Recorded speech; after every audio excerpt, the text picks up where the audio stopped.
श्री स्वामी समर्थ. नमस्कार भक्तांनो. अनंत कोटी ब्रह्मांड नायक भक्तांचे कैवारी आणि अक्कलकोटचे परब्रह्म श्री स्वामी समर्थ महाराज यांच्या प्रकट दिनाच्या तुम्हाला सर्वांना खूप खूप शुभेच्छा. आज चैत्र शुद्ध द्वितीया हा तो मंगलमय दिवस ज्या दिवशी स्वामी समर्थांनी या धर्तीवर अवतार धारण केला. जेव्हा जेव्हा मनावर संकट आले तेव्हा ईश्वराने कोणत्या ना कोणत्या रूपात येऊन आपल्याला सावरले आहे. स्वामींचे प्रकट होणे ही सुद्धा अशीच एक दैवी घटना आहे. स्वामी समर्थ महाराज नेमके कुठून आले हा प्रश्न अनेकांना पडतो.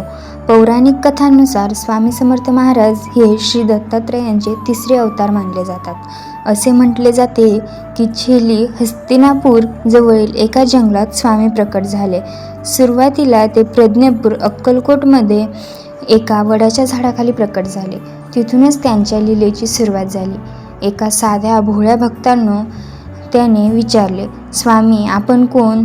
तेव्हा स्वामींनी उत्तर दिले, आम्ही मूळ पुरुष वटवृक्ष आमचे मूळ आहे.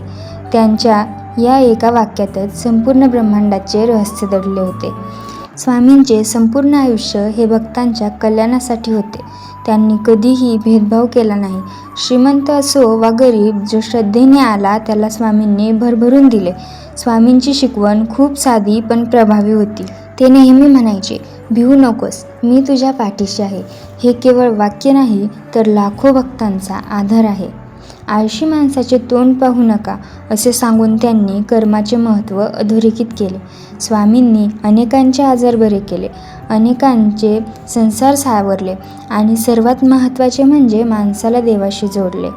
आजच्या धावपळीच्या जीवनात जेव्हा आपण थकून जातो, हताश होतो, तेव्हा स्वामींचे नाव घेताच मनाला एक वेगळीच उभारी मिळते. अक्कलकोटला गेल्यावर जो अनुभव येतो तो शब्दात मांडणे कठीण आहे. तिथे गेल्यावर फक्त भक्ती आणि शांतीचा अनुभव येतो आणि जाणवते. स्वामी आजही आपल्यासोबत आहेत. फक्त आपली श्रद्धा प्रबळ हवी. हम गए नहीं जिंदा है, मी गेलो नाही जिवंत आहे, हे त्यांचे शब्द आजही तितकेच खरे ठरतात. तर स्वामी भक्तांनो, या प्रकट दिनी आपण एकच संकल्प करूया, स्वामींनी दाखवलेल्या मार्गावर चालण्याचा आणि सर्वांना मदत करण्याचा.